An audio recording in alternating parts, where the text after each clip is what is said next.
We're at. Oh, Jeff Cunningham.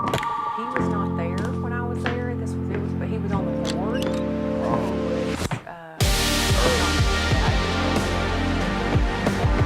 Meigs County Bank. Steve Miller. I remember Steve. Became East. Regions. No, it was East. Well, Southeast. Southeast, Bank. yeah. After he sold that bank, Meigs County Bank, he started Southeast Bank. And then sold it. And then sold it. During the bad economy. And he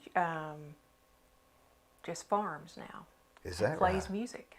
What does he play? Harmonica, sings. Is that right? What does he sing, like country, bluegrass? Or? Yeah, a lot of bluegrass, country stuff. Are you from Meigs County? I'm from Dayton.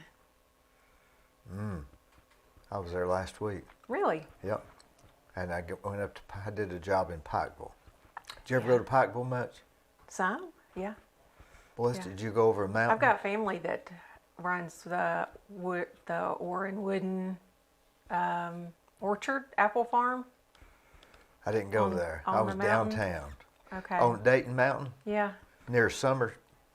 It's on your way to before you get to Pikeville on top of the mountain. If you go across Dayton Mountain. Summer City?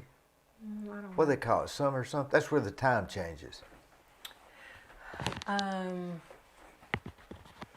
Yeah. On the top of the hill, there's the water tank, and it says Summer something. Summer City, I think. You know, they have one of the oldest communes that's still active up there. Really? Yeah, they have the oldest commune that's still, I guess from the 60s, it still made it, whatever that is. But the Dayton Mountain, they get tomatoes early there, don't they? They do. Why is that? I don't know. I don't know if they do hot houses or what, but they'll always have. Where were you raised in Dayton? I grew up on 7th Avenue. That's where I lived. I went to Dayton City School, graduated from Ray County High School, went to MTSU, and then we moved to Athens. And then. How old were you when you moved to Athens? It was when I went to work at Athens Federal. I was 25. Would you move with your husband or with family? Well, I moved to Athens for my job, and then he followed a year later and went to work at Denso when they opened. Yeah. And then after, he was there for 16 years and then went to work at Volkswagen when they opened, and we moved to Cleveland 13 years ago. Does that seem like yesterday? Yeah, it does. Yeah, our boys were in 1st grade and 4th grade when we moved here. It seems like yesterday that Volkswagen came to Chattanooga, but it's been 13 years, I guess, or more. Oh, yeah, a little more than that. Dayton, that's a nice town, isn't it? Yeah, it's grown a lot, actually. They have a lot of really cool little restaurants and yeah, of course coffee it's right shops. there on the lake. And that place where they have the old fort, but it's downtown. What's the name of that? Fork and Spoon or something? Something, I'm not sure what that is. But it's just like the old fort type Yes. food. We like Jacob Myers, and then there's the Screen Door. Screen Door, yeah. Now, I did build a building there for Dayton Pediatrics. Yes, I know where that is. I added on to their building, and funny story, the building, and so we were getting inspections for the building before we could sheetrock. So the inspector came out and he walked through and everything was good, and I said, okay.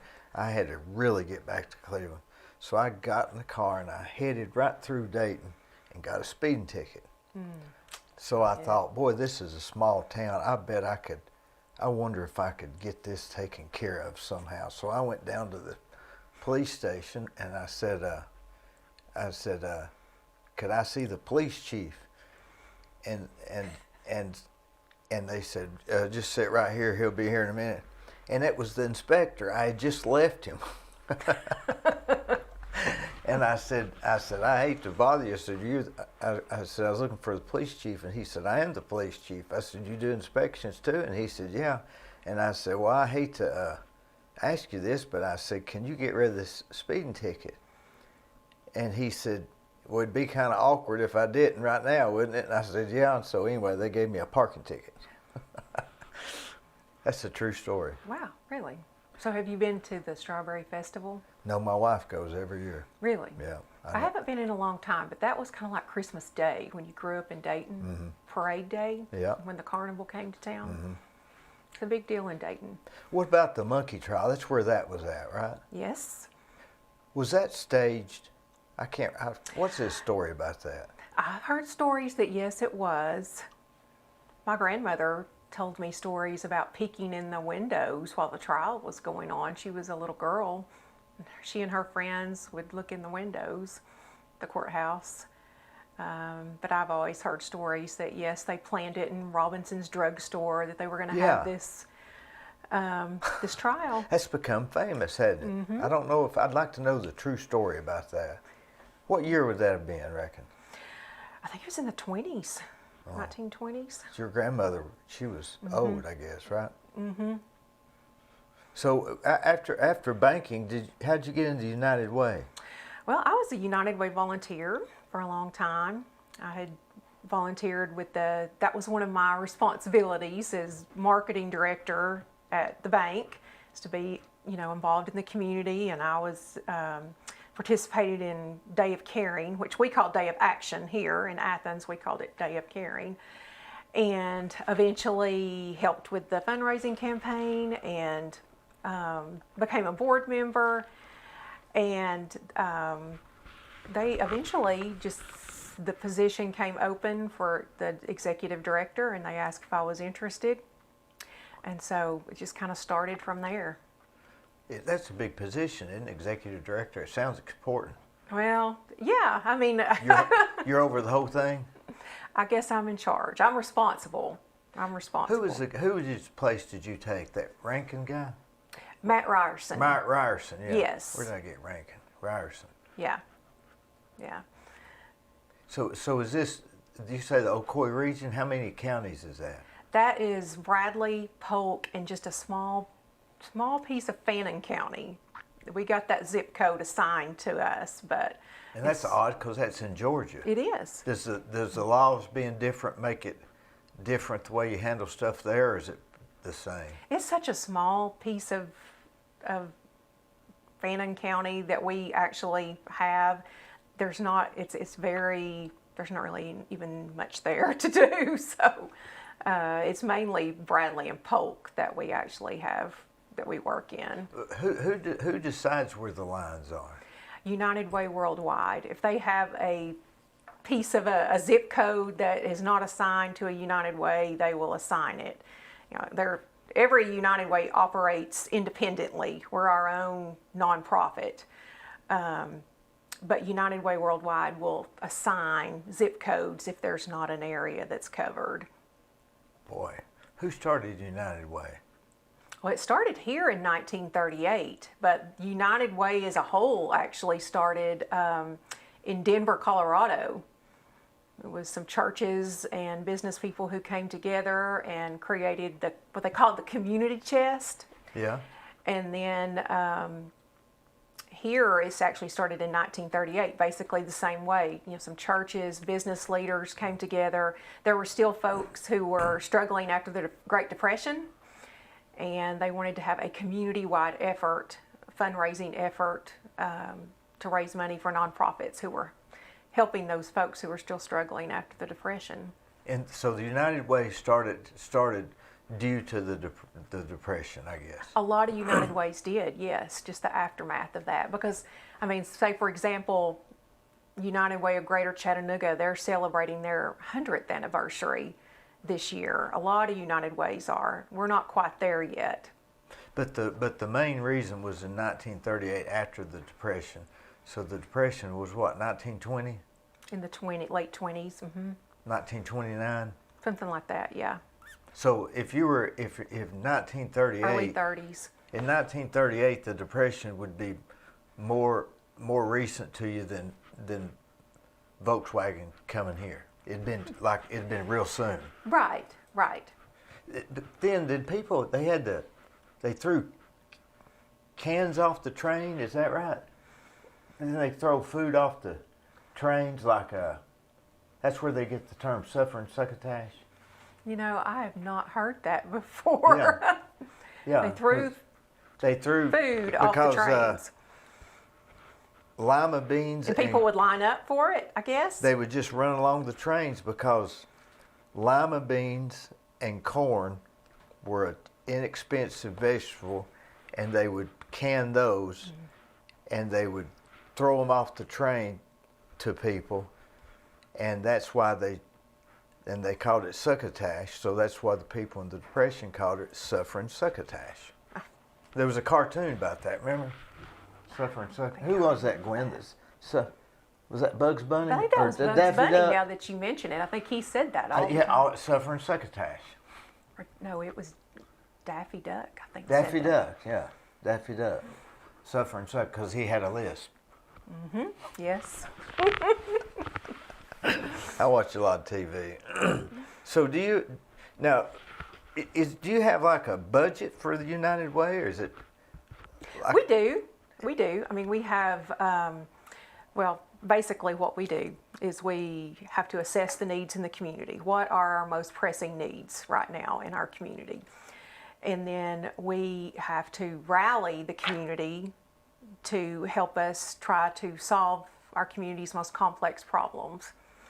And we do that by having an annual fundraising campaign when we'll set a goal and we'll ask folks to give and rally around that. And this year our goal's $1.5 million. And I think the beauty of United Way is, you know, even if I give $25 and you give $500, you know, we both contributed to the greater good of the community. Mm-hmm. It doesn't matter how much you give, but you're a part of that. And, you know, we bring together individuals, businesses, churches, schools, you know, corporations to address these needs in our community. Is there a lot of need? Yeah, there are a lot of needs. I mean, right now, housing is a huge issue. I mean, obviously. You mean needing somewhere to rent? Yes, that people can afford. Child care is a big issue. You know, finding good quality, affordable child care. It's very expensive. Yeah, where you know, used to you would see daycares everywhere, and now you don't see hardly any. Well, they're highly regulated. It's hard to operate a daycare. I would say it would be so regulated you'd just about give up. And, you know, finding folks to work that want to work there, and misunderstandings. It's just, you know, it's a tough, to me, child care is one of the toughest. You know, access to health care, I feel like we've really made some great strides with that, with Caris Dental and Caris Medical. United Way supports that. They do a great job meeting the needs of the uninsured. Now, Ocoee Regional Health Corporation, they do that also, They right? do. Mm-hmm. So, is the board like, it seems to me like I know a lot of people on that board. You probably do. How many is on the board? We have 42. Golly. It's a big board. Is there a smaller board too, or just that, or that's 40? There's an executive committee, but I mean, it's pretty much the 42 people. They vote on stuff? They do. Mm-hmm. I mean, it's a completely volunteer-led organization. I mean, we can give our input as, you know, nonprofit professionals, but at the end of the day, it's people from, you know, our community who are making the decisions of where that money is invested and which direction that we go. So that's why every United Way in every community should reflect that community. It would have to be different than Colorado or it's very California, because we would have different needs. Exactly. And, you know, sometimes that's a detriment to us if someone has not had a good experience or they've heard something from a United Way in another state. They don't take time to learn about our United Way. Yeah. Like I said, we are a reflection of our community. And besides churches, so would y'all give to the caring place also? We do. We support several of their programs. We actually, we support 41 programs right now. This year, we're funding 41 local programs. You know, I wouldn't have realized we had 41 programs. It's 36 agencies. A couple of the agencies, like the Caring Place, we support more than one program, but 36 agencies. There's a lot of nonprofits in Bradley County. Boy, there is. Would the YMCA be considered nonprofit? They are. They are. They have the Live Strong program and the YCAP program for youth. Those are two of the programs that they have that we support. And then, of course, Boys and Girls Club. Yeah, that's a good one, isn't it? Yeah. Of course, I've already mentioned Caris, Foundation House Ministries. Helping Hands? Is there Helping Hands? Helping Hands. There's a Helping Hands in Athens, but I don't know. Helping Hands here might have been turned into the Caring Place. It may have. It may have. What about the Solomon? Wasn't there something, the Solomon? I've not heard of that one. That was before Caris, I think. Maybe. But, I mean, there's some really, really well-run nonprofits that are doing a lot of work. What about Head Start? Head Start is not funded by United Way. We work with Family Resource Agency as a whole for some of their programs. Yeah. But it's not the Head Start program. I think they're funded, government funded. You know, if you think that we're not somewhat of socialized care, you're not paying attention, are you? Because we do have a lot of that. You know, I think our nonprofits and, you know, United Way, you know, we can meet these needs locally better than someone who is out of our area, I think, you know, can meet these needs. Not to say that, you know, there are a lot of programs that are needed and that, you know, people rely on, but I think our focus is more on, okay, this is the problem. Why is this the problem with this family? How can we change that and have them financially stable in the future? You know, it's not just a one-time, you know, hey, I'm gonna help you this one time, and then next month you're in the same situation. That would be more for your local churches, right? I guess. Yeah. And we do have a program called Akoi Connect, and we do have one. You can have assistance once. One time, like if you're fine, you're financially stable, but you have had some kind of financial hardship, maybe you've got an unexpected doctor bill, you have a car repair that you just can't afford, you missed work 2 weeks because of COVID, or your kid was out of school, we will pay your utility bill that month through the Project Roundup program. We administer that for Cleveland Utilities. Oh, I see. Now that program is what you round up your electric bill to the cent or to the $10? To the nearest dollar.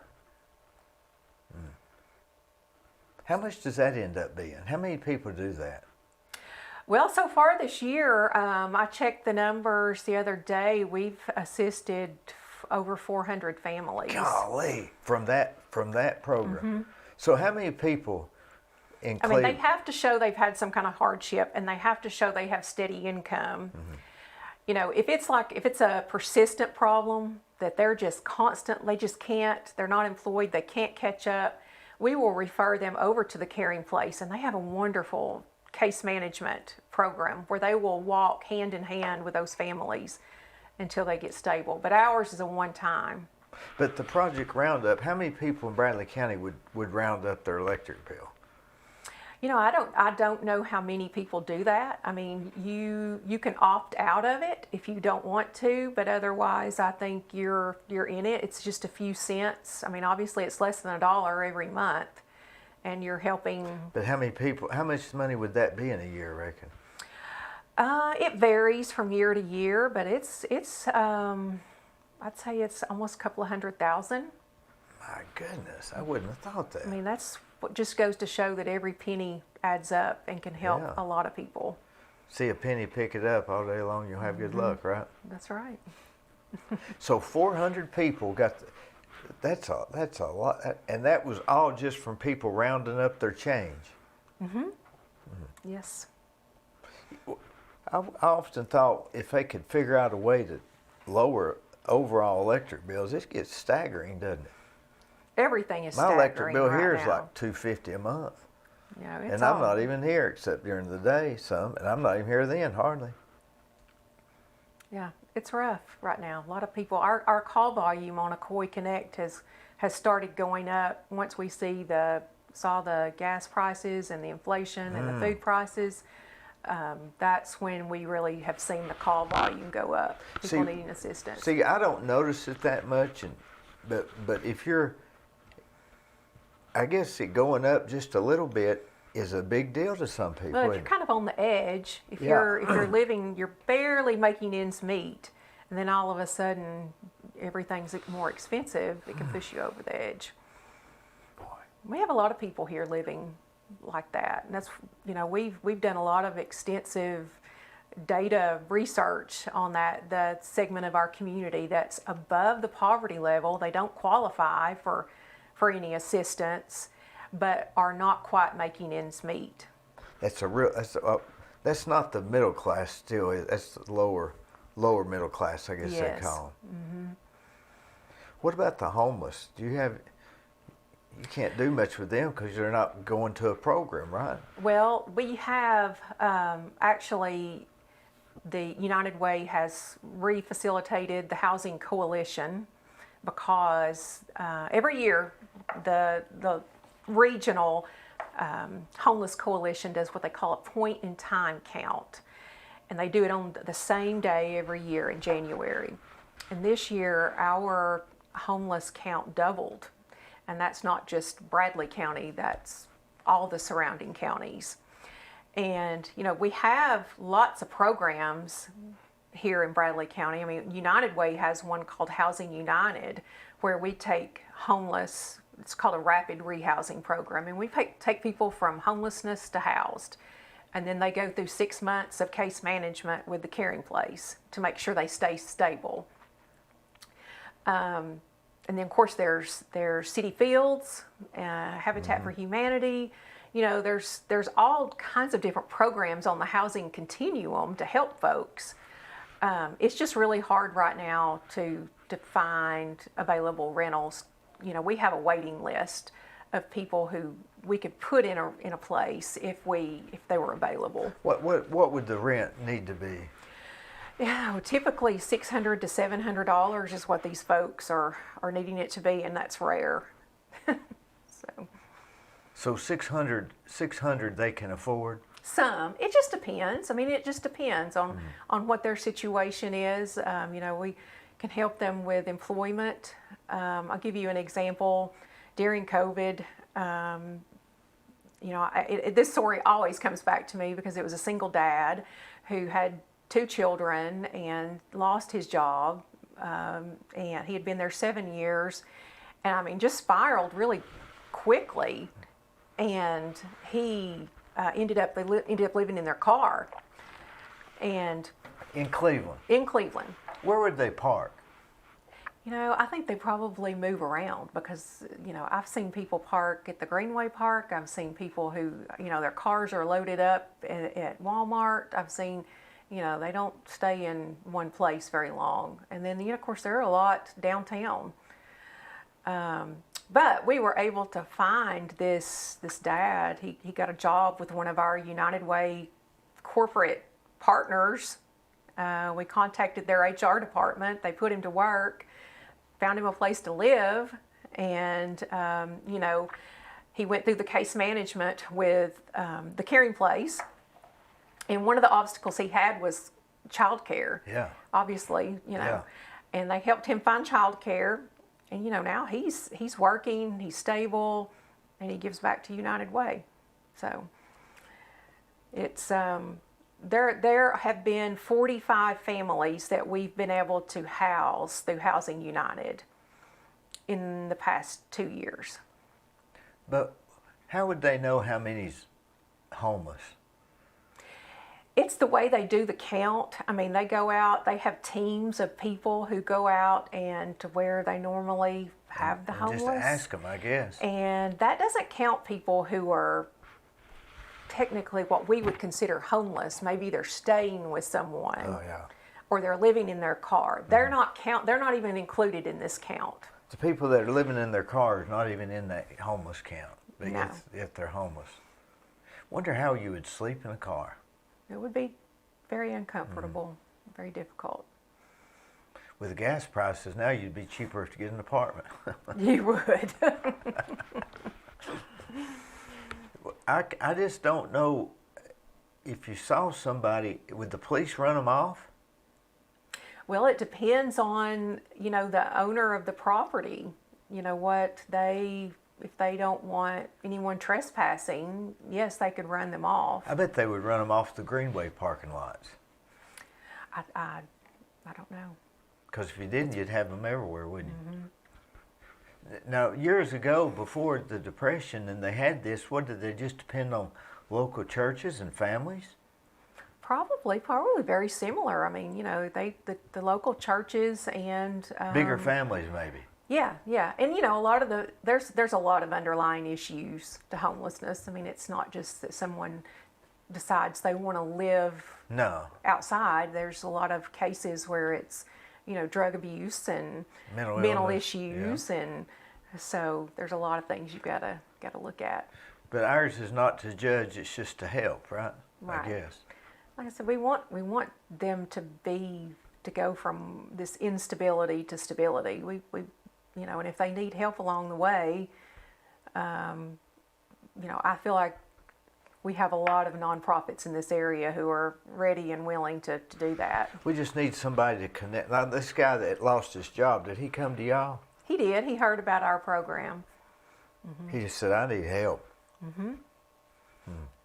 We had someone walk in the office and just said, I'm just at the point I'm almost homeless. I've got to help my family. And a really cool thing about that is we were able to help him with his utilities. And then we also were able to help him with his rent because the county commission gave United Way $100,000 to help with rent and mortgage assistance this year through the ARP funds.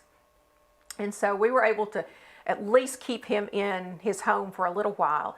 He knew he had to do something different to support his family. He went to City Fields and went through their welding program that they have, learned a trade, graduated.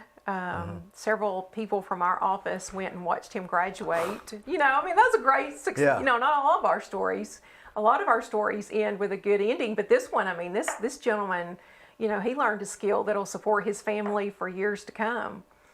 Are y'all down at the old extension building? We are in the old Princess Theater next to the old Cherokee Hotel. Yeah. Was that at one time the Farmers Extension building or something? That's behind. Behind you, yeah. Mm-hmm. Y'all got the signs painted on the side of the building. Yes, the murals. The murals, yeah. Mm-hmm. Yeah. What's the pictures of? I can't remember. One of them is Mr. Don Lorton, who was a big United Way person. I believe one of them is Miss Porter, Ruby Porter. And then I'm Did trying Scott to think. Canavis have that painted on there? No, United Way, that was when Matt Ryerson was here, and they actually received a grant to have that done. And I'm not sure. I think the others are just art. So how many people work in there daily? Well, we have 14 on the United Way staff. 3 of them are with the AmeriCorps Vista program. I don't know if you're familiar with that. Boy. We administer that. And that program, we are able to place what we call vistas in nonprofits all over the community. What's a Vista? They do a year of service, basically living. They're paid at the poverty level, barely above. Basically, they do get some living stipends and some scholarship money at the end of their year. But they do a year of service. Well, is that what they're called, a Vista? Mm-hmm. But what does that mean? They're now called AmeriCorps. They used to be called Vistas. I'm not sure what the volunteer in service to America, I think is what that is.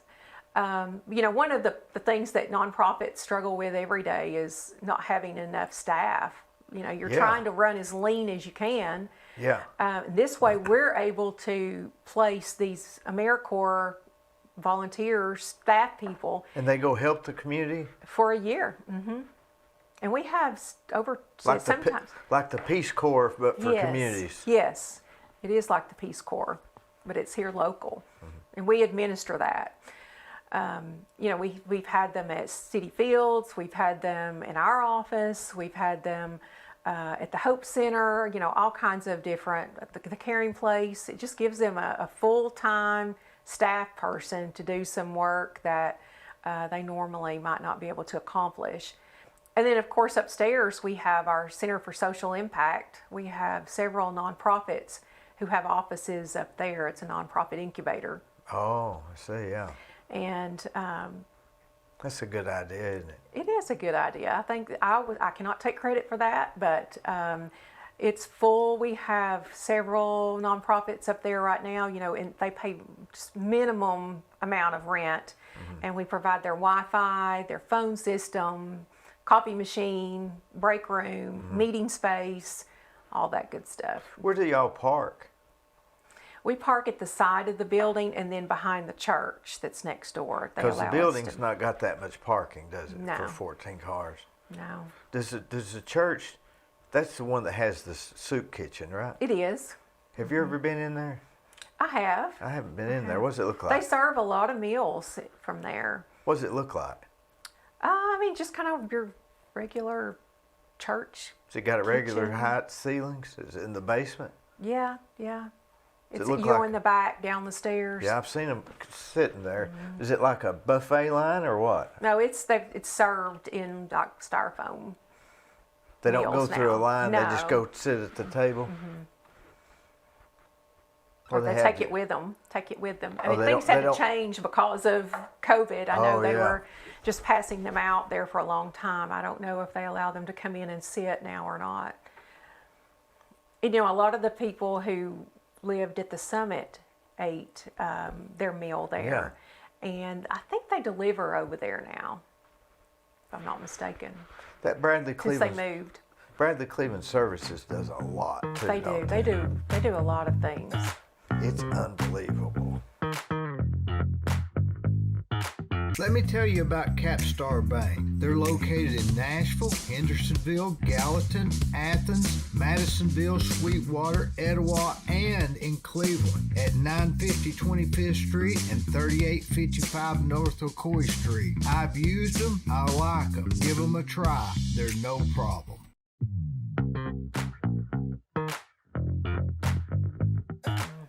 How do you keep up with all these different programs? Do you have a folder for each program or computer program? We have software that we track each agency. I mean, I have folders as well, because I still like paper. But we do have computer software, and they have to report in. If we choose to decide to fund an agency, they have to report in and meet certain criteria, and they report their results. Is that come from the main headquarters of United Way, or that's just No, something that's you just do? us. Yeah. But you don't have to. Well, I mean, it's just best practice. We wouldn't want to just pass out, the community's money and not be able to say, hey, we started here, but we've moved the needle here. We've helped this many people change their lives.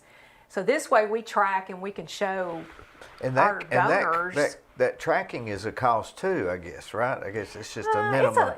It's a pretty cheap software. Maybe it's an old, but you still use the folders, the old system? I have folders on different, just with notes. But as far as the tracking, as their reporting, it's all online. Is it like an Excel program or a United Way specific design program? It's very United Way. It's written pretty much for United Ways. Like I said, the agency can log on. They we have like certain criteria that they have to meet. You've helped this many people. This is how we've done it, and they have to do that every 6 months. What if somebody says, "Hey, I've got a job, but I can't work because I've lost our babysitter and I don't have daycare"? Where do you send the kids? Well, that's a good question. I mean, we have people call all the time, especially single moms, that don't have childcare, but they need to work. We try to we have a running list of childcare facilities. How many do we have? But most have. That's a good. I think like we had a 40-something maybe licensed. That's not many, is it? It's not really that many. I know we've got a team of people at United Way that's really been doing a deep dive into the numbers of, how many children we have that are, say, birth to 4 years old, how many childcare slots we actually have. Yeah. And, it's like... How many can they handle? Right. Because it wouldn't matter if they're even there if they couldn't handle it. I mean, we have some that, when we called to do the research, that they could actually have more children there, but they don't have the people. They have to have a certain amount of people to have that number of children. The days of just staying at a relative's house are kind of over with, aren't they? A lot of people still do that, but a lot of people don't have that option. I have somebody on my staff who's driving her child to Collegedale every day to a child care facility. She's on the waiting list here. So that's like 15 miles there and 15 miles back. Pretty much. And then 15 miles there and then 15 miles. So it's tough. I'd say child care is about one of the biggest things. I mean, it's just and it's the cost. I mean, and it's not something you can a service you can provide. You can't cheaply. just write a check for that. If I'm taking my child somewhere, I want it to be a quality child care center, but they're going to have to charge to keep it open, especially with the regulations. But we're looking at different options. There are United Ways who are addressing that, and West Tennessee United Ways have some really cool things going on with child care. We've been talking with them. Why reinvent the wheel if we can steal their ideas? And you don't know if they got a good idea or not, really. We're watching to see how that works for them.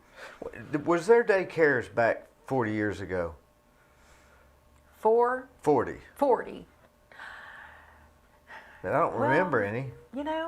I can remember, say, when I went to pre-K, but it was like at the high school. Yeah, in kindergarten. But up until then, I don't know where. Didn't have to have today you have to have the two incomes more so than you probably did 40 years ago. I guess, yeah. And families are in a lot of cases. Families are getting smaller. So 40 years ago, you were likely to have, your mother had four siblings, whereas today, right? The families. Yeah, you're right. My mother did have 4 siblings. My grandmother had 12. Yeah, so there were of the 12, somebody's available, right? Right. I think that with COVID and people having smaller families, I think the population is going to really start to decrease. I think we're going to see some different trends. I mean, it doesn't take long. It doesn't take many years for that to happen. All of a sudden, there's just not as many people here, because a lot of businesses are set up on more people and more people and more people. Mm-hmm. So there are a lot of people moving here, that's for sure. Is it any different, really? I mean, how many people move into Bradley County in a year? I saw something the other day. For every 100 that leave, 300 new people move here. I don't know what that looked like 5 years ago. Wasn't it like 1,700 a year? Used to be, or maybe 17,000 every census or something like that. So I don't know if it's any more than it was. But if people are having less kids, then it would sort of even itself out. Mm-hmm. And how do you encourage people to have kids? Because the new generation just wants to go on a hike and go to Florida. They don't want to raise kids like they did then. Yeah. Did you like living in Athens? I did. There are a lot of really nice people in Athens. I have a lot of friends in Athens.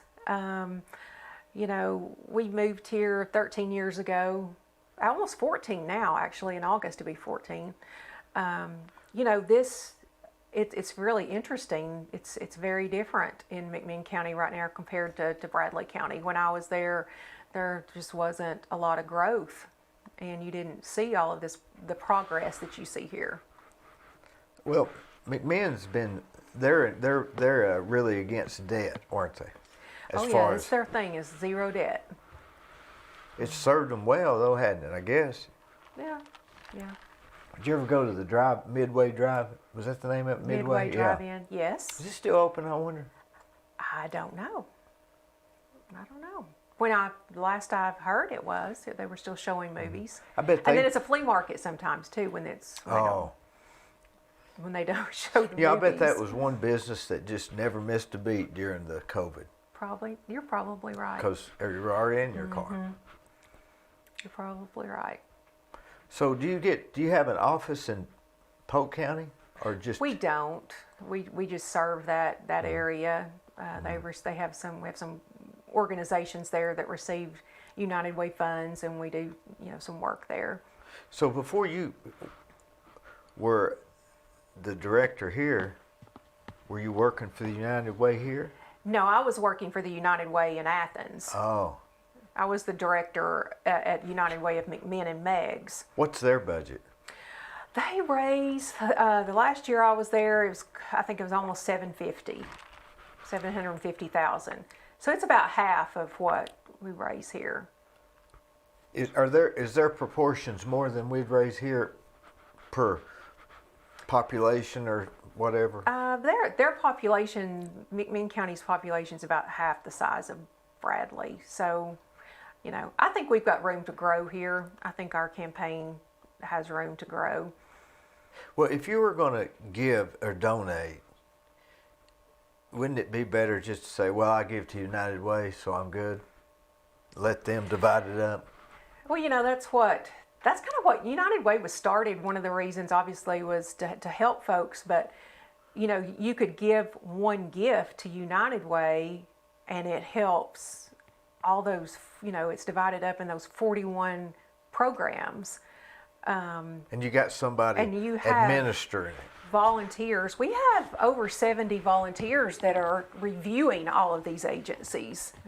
They are, if you want to receive United Way funding, you go through a pretty in-depth process to receive it. Because it's the community's money. You're giving your hard-earned money.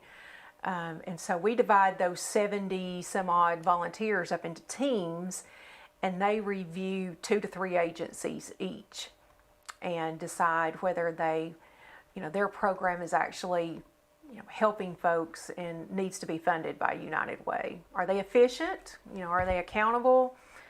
Is there a need for that? Is there a need? Mm-hmm, what would you say is the biggest need we've got in Bradley County? I would say right now, being able to house people and keep them housed. That and the child care. Like I said, I feel like we're doing pretty well with the access to medical care. I think we're doing pretty well with feeding people. There's so many churches, so many groups, and so many people in this area just wanting to help. But there are some very complex problems out there that we're trying to address. Can you tell me about them? Well, I've already talked a little bit about the housing and the child care. And transportation is another issue that I don't think a lot of people think about, but it's hard for some people to get to and from work if they don't have reliable transportation. Can they ride the Sethra bus? Yeah. The Sethra bus, you have to reserve your spot. It is very you have to affordable. Call ahead. You can't just get on the bus. If you start in a job, typically in manufacturing, you're pretty much going to start on second or third shift, and I don't think those buses run those evening and late night Oh, you shifts. think it's just during the day? Yes. And So- a lot of, it's very beneficial, I think, for senior citizens. They can schedule those buses for their doctor's appointments, They're in more advance. scheduled. They can schedule. Right, right. So the Settlers really doesn't do that good for a guy that's trying to get to work I and, don't back, think and pick that's- up kids. Right. If you're trying to get to work every day, that's probably not your most reliable form of transportation. So what's the answer for that? Oh, that's another tough one that we're trying to figure out. We're trying to look at other, areas of the same size as our area and see what they're doing. I've had a lot of different things. What about the school buses when they're not being used? What about, church buses when they're not being used? Ride share. There's a lot of different ideas out there. It's just putting it together. Maybe if you had somebody that liked to drive and run the taxi and had somebody that sitting at the headquarters directing them. And There's some United Ways that give vouchers for Ubers and Lyfts, for folks to use to get to and from work until they can get their vehicle, repaired or whatever. Can you imagine starting from scratch, not even having a phone? No. I mean, a cell phone would be at the bottom of your list, wouldn't it? Probably, but it's interesting that we, in this study that United Ways commissioned about the folks I told you that were still above poverty but not quite making ends meet, they have put a cell phone as part of their survival budget because you pretty much have to have a cell phone for work. And to fill out job applications Exactly. So, my husband's at Volkswagen and, he has an app where he schedules his time off, his sick days or whatever, now from his phone. Right. You couldn't do that if you didn't have a phone. If you didn't have a phone or a computer or something. Well, a phone is almost becoming a utility, isn't it? Now, there are some services out there where you can, if you qualify, you can get a free phone. But you got to be broke, right? Pretty much, yes. Wonder what kind of phone they send you. I don't Obama know. started that, didn't he? That was a pretty good idea. They really needed phones. Yeah, I don't know what kind of phone that they get, but that's you can get it. I think there's pretty much access to a phone if you need it. Does the public library, do y'all help them in any way, or is that? No, we don't partner with them. They don't receive United Way funding. It's just not part of our mission at this point. There's a lot of homeless there in the mornings. They go to the bathrooms and wash up, I guess. Yeah. They'll be lined up as they open the door. The Salvation Army also they have showers and they have meals, and Ruthie and her group do a great job. They do. She well. really tries hard, doesn't she? She does. She works very hard. My first experience with her, I had only been here a couple of months in this job, and when the Easter Sunday tornadoes came through, so we were working alongside Salvation Army and the Caring Place to try to help those folks. When you say they need housing, 3 bedrooms, or just can they take some of these older motels and make them 1 bedroom of studios? We've looked at that. There are models of that. Now, if you have children, they need a 2 bedroom. But there are models where they've taken hotels and turned them into, like you say, little studio apartments. Why would you need, if you're down on your luck and you're really struggling, why would you have to have 2 bedrooms? I know it'd be nice. It would be nice, but you could make, I guess it's not use illegal, what you right? have. I know now. Sometimes if you're a divorced father, you can't keep your kids unless you have 2 bedrooms or something, or maybe it's 3, something like. No, each child has to have a separate room. I know that's a good idea, but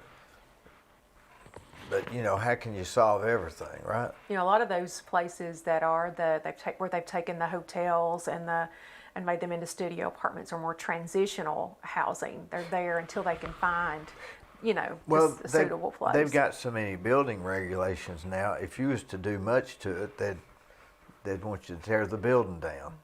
So you just literally have to take it in its existing form, the way it is. Because if you tried to modify it, they'd want you to handicap accessible the whole I'm building sure. and change the fire codes and all this other stuff. I'm sure. So, but it seems to me like if housing is a real problem, I bet you tonight there's how many motel rooms vacant?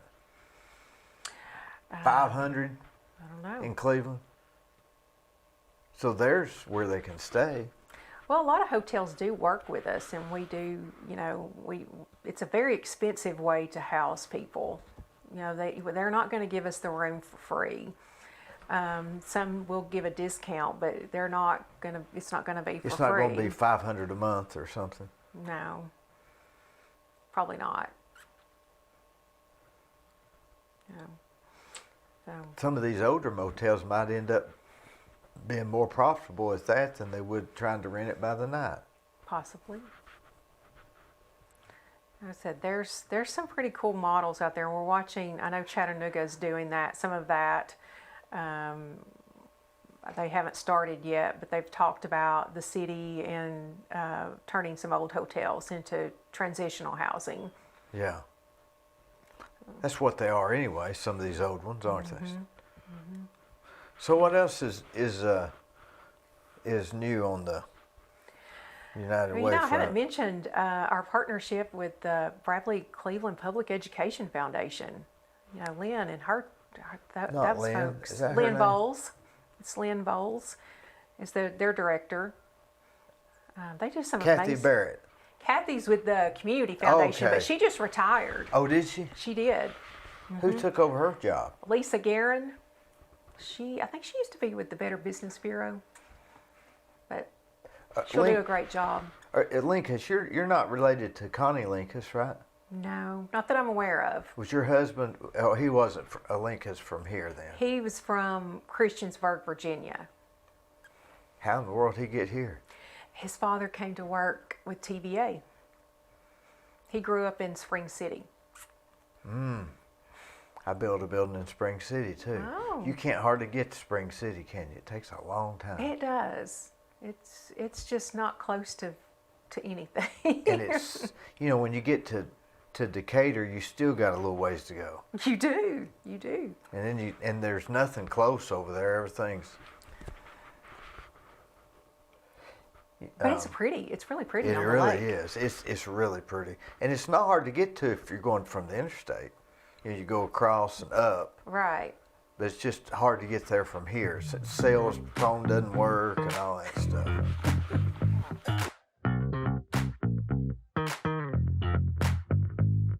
Hello, I'm Dee Burris, and most of you know me as a general contractor. In October of 2020, I started a podcast that I call The Discussion with Dee Burris. Each week, I have conversations with interesting, informative, and fascinating people from Cleveland and Bradley County and the surrounding areas. You can watch the discussion at dburris.com on YouTube and Facebook, where we would ask you to please subscribe, it's free, for updates and notifications of new shows. It's no problem.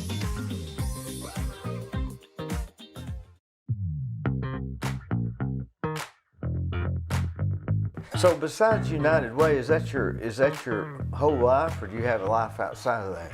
No, I have a little bit of a life outside of United Way. I'm a runner. I like to work out. Now I have two boys who are in college. That, you Where do they think go? that once maybe they get out of high school, it's not as busy, but it is. That ain't true. Where do they go?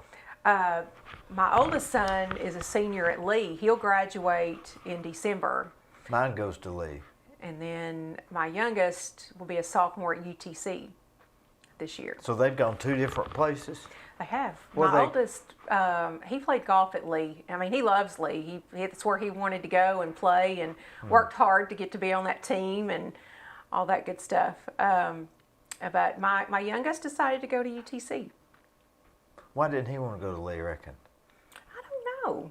I don't know. He was just kind of set. It may have been because he had friends and they all went down and lived in the dorm, and you know, You know, it's funny how they start thinking what they want to do by that age more than they act like, don't they? And I think he likes to do things differently than his older brother sometimes too. You know, doesn't want to exactly fall into the same footsteps. So I don't know. Did they go to Cleveland or Bradley? Or Cleveland. Walker? They both graduated from Cleveland. Now, when you say you run, do you run like every day or what? I run at least 3 days a week, and then do some strength training 3 days a week. You have And a trainer? I do not. Right You look now, like I'm actually doing. You're in shape, I can tell. Right now, I'm actually doing an old Jillian Michaels 90-day workout. Julian Michaels, who's that? She used to be on The Biggest Loser, and she has an app, and all her workout sessions are on there. And You do it at home? This is 90 days. You do it Yes, at I do it home? at home. That works really well with my schedule. It's Well, you I got just- a TV or a computer you turn on? I have just a little tablet, and I have the app on there. And Well, you just set it up? I set it up and watch What's it. her exercise like? It's a lot of strength training. It's a lot of cardio, weights. I mean, it's trying to, have more agility, strength training. Got to have all that being in my 50s now. So. Do you have have to have weights right there with you when you know what you have to have? Yeah. You choose what weight you want to use, and then the also the resistance bands. She uses those as well. So what time do you do that on those 3 days? Usually after work, just in the evening. And then if I have something that I have to go to that night or whatever, I'll get up and do it in the morning before work. So it's 3 days a week, no matter what, pretty much. Mm-hmm. And then 3 days you jog, run or jog. Yes, run. Oh, jog. It's jog. Where at? Usually the Greenway. Where do you start? Over at the Greenway Park. They're across from Cleveland High School. Oh yeah, with the pavilion. Mm-hmm. And you go south or north? South, Depends. I guess, right? Usually go south. Saturday mornings. That's a long run day. I'll go both ways. So. How many miles is that? I think the whole thing is close to about 8 miles. I'm not running that much right now. It's too hot. But I'll Even get in the mornings, it gets hot around 8:30, doesn't it? Yes, it does. After you've done exercise like that, it's like a drug, isn't it? As far as way you feel. Yeah. If you could put that in a pill, everybody'd take it. Yeah. I mean, I don't feel good if I miss a day. I mean, I do occasionally, obviously. It's a guilt, isn't it? Yeah. Have you ever noticed after you exercise like that, you're breathing so much better and your energy level and everything? Yeah, I mean, I can tell a big difference since I've started this 90-day workout that I'm doing. Where does she get 90 days? I don't know. Every 2 weeks it gets harder, though. I'm on day 65. I guess they want you to quit before 90 so you won't blame the program. When I get to 90, I'm going to take a week off. You know who the first person that started doing that? I think. Was it Jane Fonda? Jane Fonda or Richard Simmons? One of the two. Wasn't it? Richard Simmons might have been before her.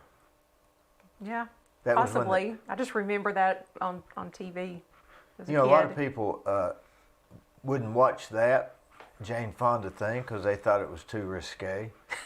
And that times have really changed, haven't they? Yeah. Now Yeah, they it's a just lot work it. different. Now they ride down the Greenway, But I always thought maybe being at a gym would be more regimented than doing it at home. But the 90 day thing is, do you have to pay for it? I think I pay like $4.99 a month for the app. That's just 3 months, right? Yeah. What about yoga or Pilates? I do some yoga in the morning. I try to do that when I get up. I've done Pilates. I haven't done it in a long time. Mainly the running and the videos right now. Yeah. No sports besides that? No, no. I don't have time for anything else. Everybody else in my family plays golf. But maybe someday I'll Golf learn. is very frustrating. Yeah, I don't think I have the It's so patience. frustrating. It's so frustrating. Now, Sundays you don't do none of this stuff, right? None of that. Now, I work out on Sunday. Friday is my day off. Oh, why Friday? I don't know. I just don't want to work out on Yeah. Friday after work. Yeah, after the long week, I Yeah, guess. I like to have that day off. You go to church here in Cleveland? I do. Whereabouts? Broad Street. Oh, it's right downtown. Mm-hmm. Methodist. Yes, They've got a daycare, right? they do. That's a parents' day out. But it's not full time. Oh, they don't have like a. I thought they had a kindergarten there. No, I don't. Didn't they used to? They possibly did years ago, and I don't know about it. But right now, I think it's just a parents' day out. Oh, so was that like one day a week? 2, I think, So you take your kids and they'll watch the kids while you go to the movies or something? or work or whatever you got to. Yeah. You know, Yeah. if you're working from home or working, got to run errands or whatever. I guess they can do that. What do you think about the Greenway in the mornings? You say you run mostly in the mornings? No, in the evening. Oh, the evening, except Saturday morning. Saturday morning, but during the week I run in the Oh, evening. is there many people on it on Saturday mornings? There's quite a few. Will you pass 20 people? Oh, well, it depends on the weather. You know, in the summer, spring, summer, you're going to see more. You feel safe? Winter. You feel safe? Yeah, I mean, I always have felt safe. No weirdness or But nothing? I mean, I don't go after dark. Or, yeah. In the winter, do you get out there when it's 38 degrees? I have, yes. I actually like to run when it's cold. I would rather run when it's 35 or 45 than 95. You wear gloves? Mm-hmm. Mask? No, I don't wear the mask. No. I don't like my nose to get real cold. No, I don't either, but I can't run with a mask. And if you ran with a mask on the Greenway, people would they'd get scared, wouldn't That's true. That's true. they? Now, your oldest son, what's he going to be? He's going to be an accountant, supposedly. He's going to graduate with an accounting degree. And he's actually going to do an internship with HHM, the new accounting office Oh, downtown. yeah. Yeah, so Boy, that's a major renovation they're doing it in it. is. Because It's going to be really nice. there wasn't even hardly a floor in it. Yeah. Downtown Cleveland, do you think it's going to grow or die? I hope it's going to grow. I mean, I think they've got some good ideas. I hope it's going to grow. Do you think that, some people think that there's just not enough traffic down there to sustain? I don't know. There seems like there's a lot going on each day downtown. Do you eat lunch downtown? I do sometimes. You eat at Gardner's or where? Cafe Roma sometimes. Boy, that's good. Gardner's, pick up You something. ever get the cheese board? No, I haven't had that. Boy, it's good. It's expensive too. You're almost full after you eat it. But I've Gardner's seen it, but is I've not had good. it. Yes. But they were closed for COVID like the whole time. Mm-hmm. They just opened up a few months ago. Yeah, you're right. Did y'all have to close down, or what'd y'all do? We worked remotely for, I believe it was about 5 weeks. But then we couldn't operate as well as a team with what we do. So we came back in and we were just very careful. I mean, I had to quarantine at one point, because my son brought COVID home. But, we knew we were needed during COVID. Especially. We have a Koi Connect, which I've already mentioned, that assistance hotline. And before COVID, we were, assisting maybe 24 families a month using the Cleveland Utilities Project Roundup funds. And then COVID hit, and that summer we hit a height of 40 some odd calls a day. people calling in needing assistance. All the retailers and people who worked in restaurants and, who were closed down and lost their income. And then, a lot of people, corporations, businesses, gave us funds and trusted us to distribute to those families in need during COVID through a Koi Connect. Did they give you that money just out of the goodness of their heart? I think they did. I think they knew there was a need. And, there were a few, that had to manufacturers that we had their family members who maybe one was still working, but the other was not, and they couldn't make ends meet. And so we were able to assist them. Besides the hospitals, I guess you were on the front lines, maybe. I think we probably were. I mean, I like to think that we really helped a lot of struggling families bridge that gap from that hardship back to stability during that time. Did you make the decision, we got to go back to work? Mm-hmm. You were I think we just knew we had to be, we were operating, but that day-to-day interaction with our team and sharing ideas and, somebody's got to answer the phone. We can have the calls transferred to, Miss Darlene. Her, she's our executive assistant. We had those calls transferred to her phone at home, but it's just not the same. Like I said, there were a couple of times where we all wore a mask when we were in a meeting or whatever we had to do, but we made it work. How long had you been there then? I started on February 18th of 2020, so about a month, 2 months. It was an interesting start, that's for sure. We had that, and we had the tornadoes, and we were trying to assist a lot of people. And which happened first? Was it the tornado? No. I want to say COVID had really started. I don't remember. I remember going out to the Central Command the day after the tornadoes, where they had the set up in a parking lot at a church, and we weren't wearing masks yet, but it was, I think we were all aware of COVID at that point. Boy, you were really thrown into it, weren't you? Yeah, it was challenging. Plus being at a bigger... Right, at my United Way in Athens, it was myself and 2 part-time people.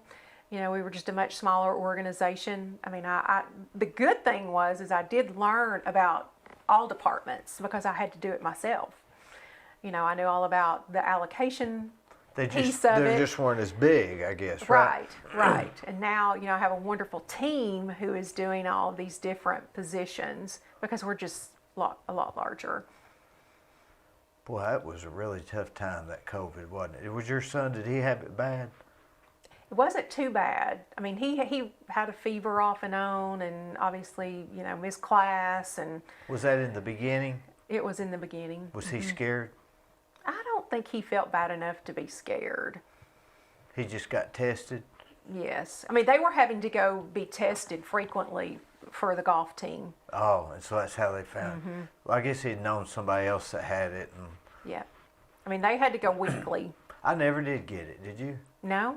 I never did. I mean, if I did, it was, thank goodness. And I hardly ever wore a mask, except in Starbucks. Because you had to wear a mask to go in there. Right. But, yeah. Did your husband or your other son get it? No. No, my husband, we went to New York in January of 2020. Was that right before? That was when it was just rumored, right? That's when we really didn't know what, Yeah. And we went for the long weekend in January and came back, and he swears that he got COVID when he was there. But I mean, there were no tests or anything at that point. But the following weekend, he was very sick. Well, around that time, I went and rode my bicycle, and this was before COVID was even announced, and I could not hardly ride at all. I couldn't hardly breathe. And looking back, that might have been COVID. Yeah, we went to the 5 national parks in Utah last October. We did the 5 national parks and hiked and did all that. Boy, I love it out there, don't you? Oh, it was amazing. But even then, late 2021, there were still a lot of people, many more people wearing masks in that area than there were here.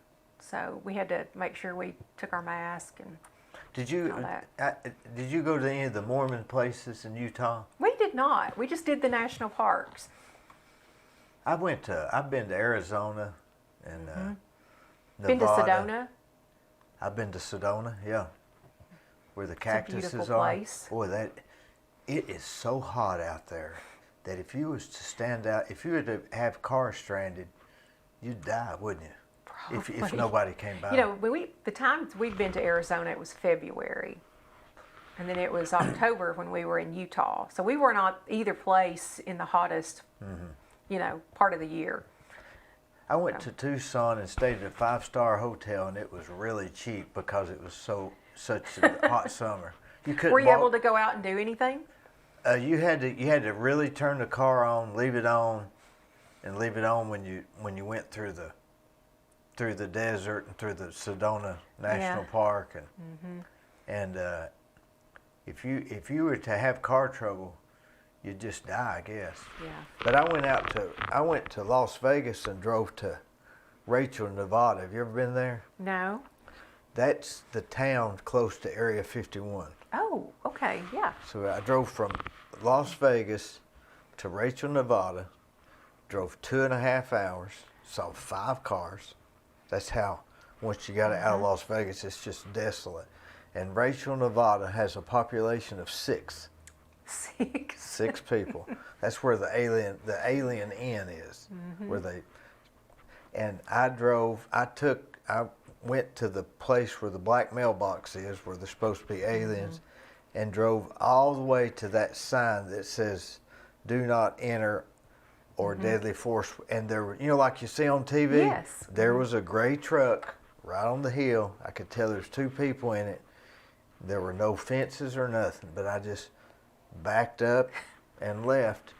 And me and my cousin went, and we took a picture every hour of our trip just for memory. Yeah. And none of the pictures that were in the area of 51 developed. Really? It was one of those cheap disposable cameras.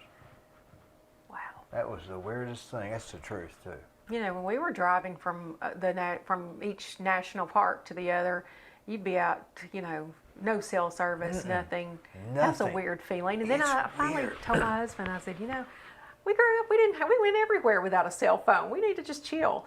But it's a strange feeling now to be out like that, and there's no other cars around. None. No cell service. They say if you stand on a Coke can, you can see another 6 miles because it's so flat.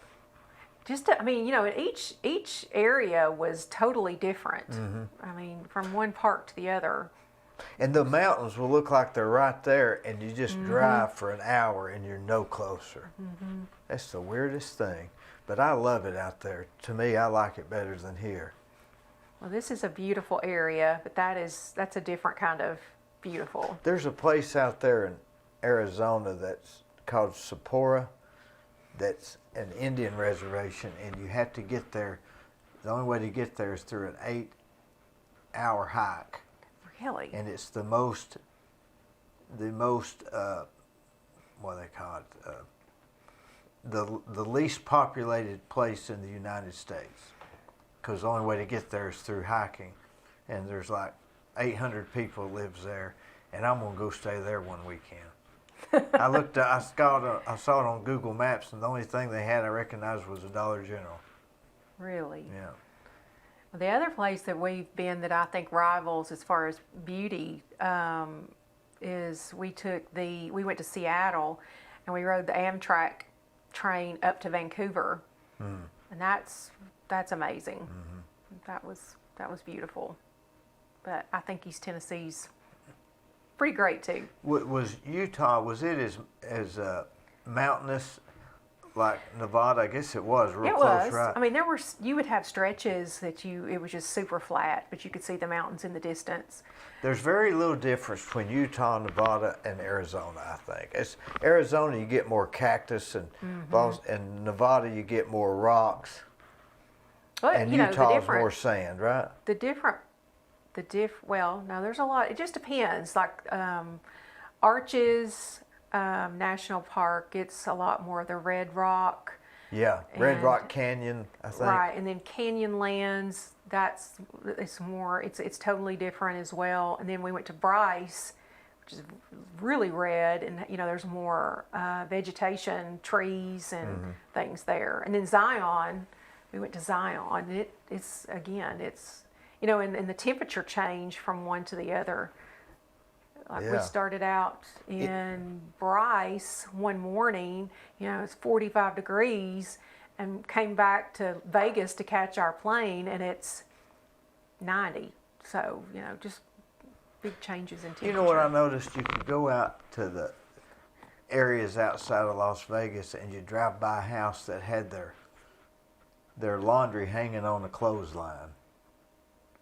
And then you drive 45 minutes back into town and somebody's betting $2,000 on the turn of a card.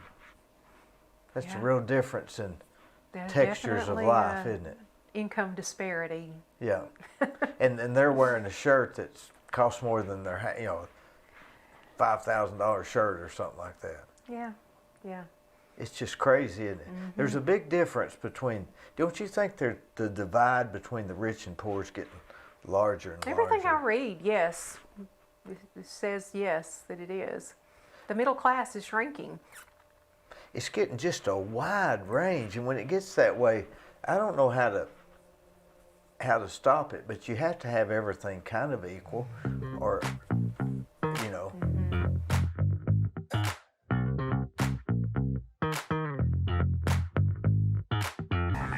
If you want residential or commercial plumbing, give Rick's Plumbing a call. Call Jason or Josh. They'll do you a good job. I use them. I've used them for years. They're no problem. Come on, woo!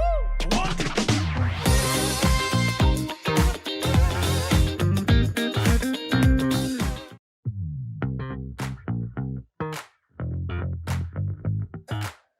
Yeah, I mentioned earlier the report. It's actually called ALICE, and it's Asset Limited Income Constrained Employed.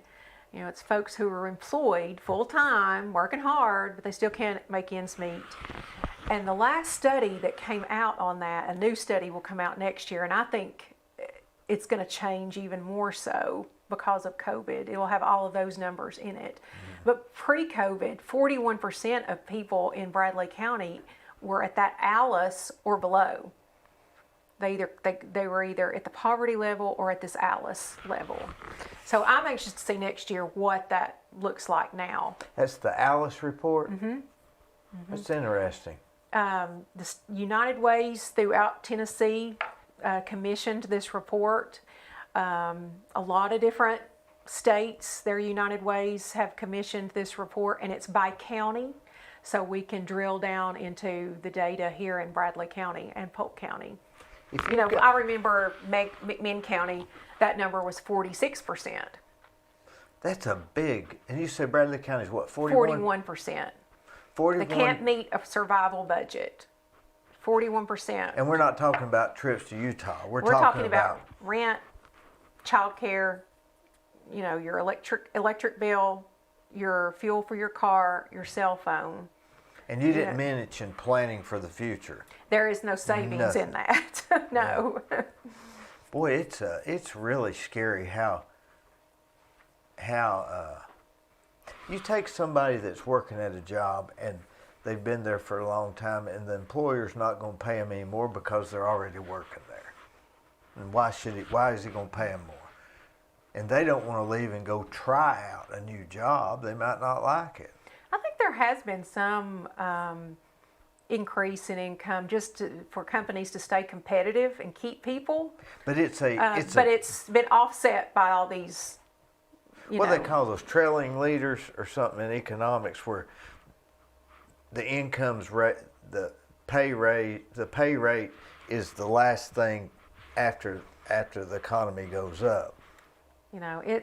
We're fortunate. I think there's still lots of jobs out there, and they do seem to be paying more. It's just that groceries are a lot more expensive, and your gas is a lot more expensive. Where would you go to get a job today? I think you could probably walk into any of our manufacturing plants and get an entry-level job. I mean, I know Bacher, Amazon, Jackson, Whirlpool. I think they're all hiring. It'd be interesting to see if you were going to do that, you'd have to download the app, apply online. It'd be interesting to see. Yeah, I think most you probably have to apply online. Of course, some you go through you start out with a temp service. Right, You don't even get hired at the actual, by the actual company to begin with.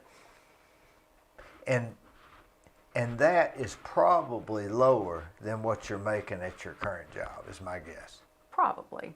So you'd actually have to say, if I'm going to better myself, I'm going to have to take this temporary job that pays less to hopefully get on full time to get benefits, maybe. Mm-hmm. That's a really good point. Is there a ladder there that people can climb? Right. To improve themselves. Because you have to their give income. people something to shoot for. You got to give them a sure path. If you're not, they're just better. The devil that knows better than the devil they don't know, I guess. And I think there's just kind of the overall United Way theme. We see so many people don't see that path. They've lived, you have that generational poverty. They don't see that path. And United Way and our agencies can show them that path. This is how you budget. This is how you, once you get a job, you need to keep it. You need to be there. Now, see, isn't the way you budget money, isn't that real ambiguous too? I mean,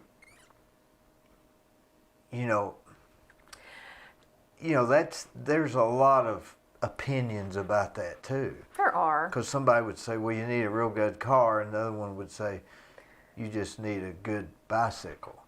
Yeah. So I think it's all based on, what can you earn right now?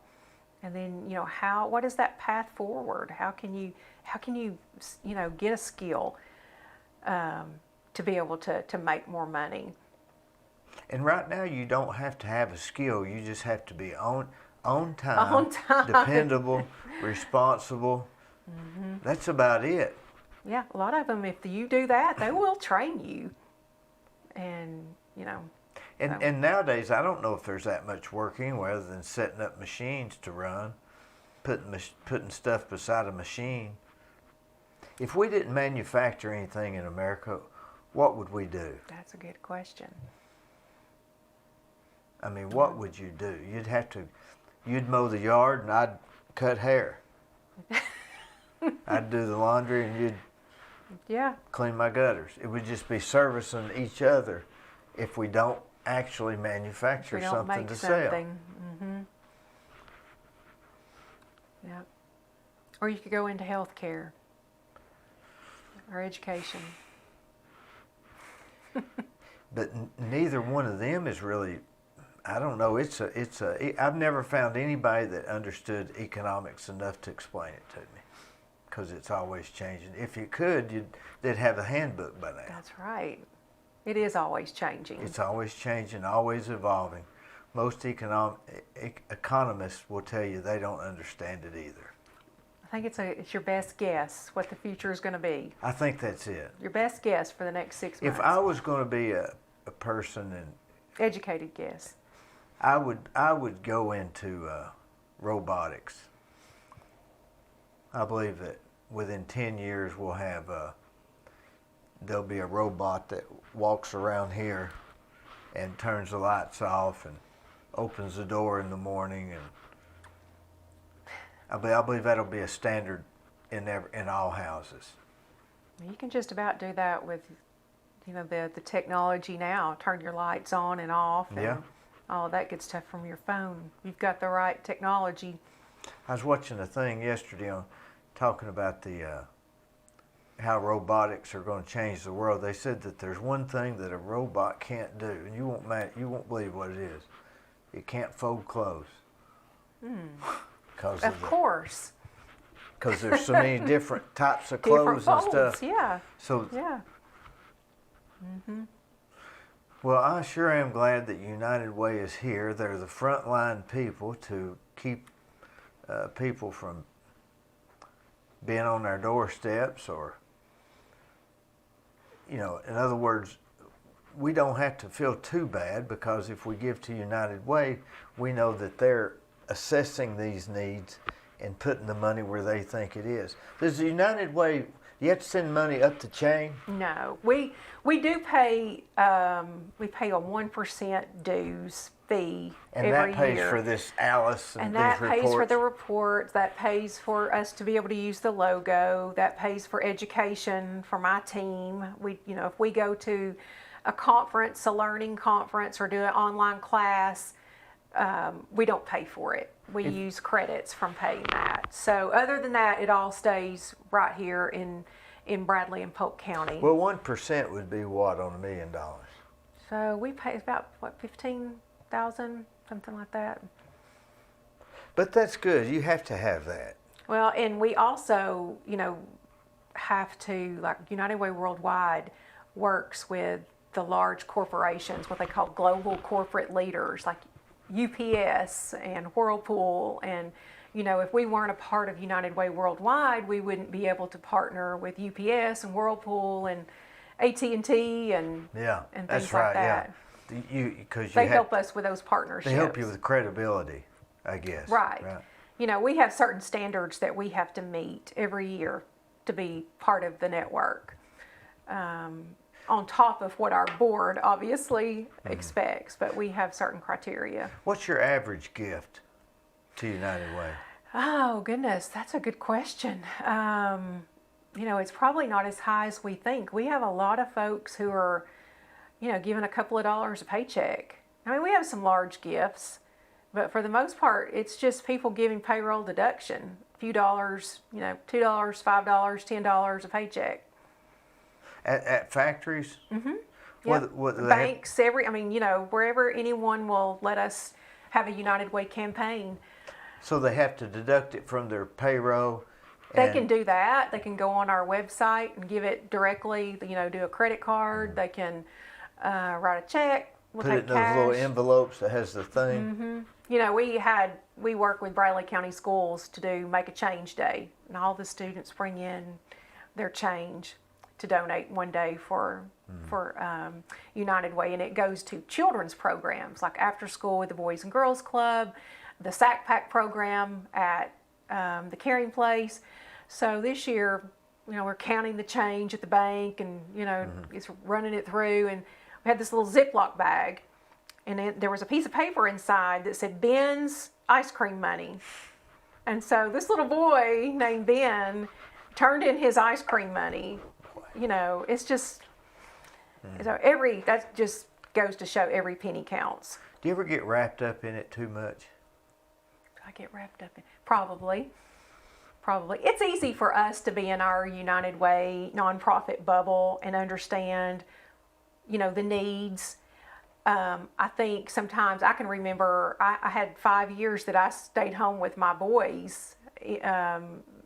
Many years ago, and when you're going about your day-to-day life, you don't necessarily know what those needs are, or you don't think about it every day, but we're working in it every day, and I think sometimes it is it's not something that you can just leave at the office door in the evening, because there's so much need and there's so much we can do.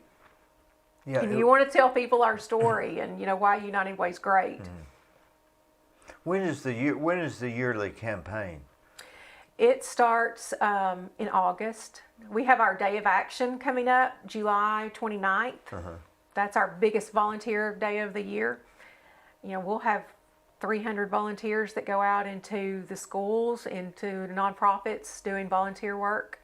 So anybody that wants to sign up for that can go to our website. There's still time to sign up for that.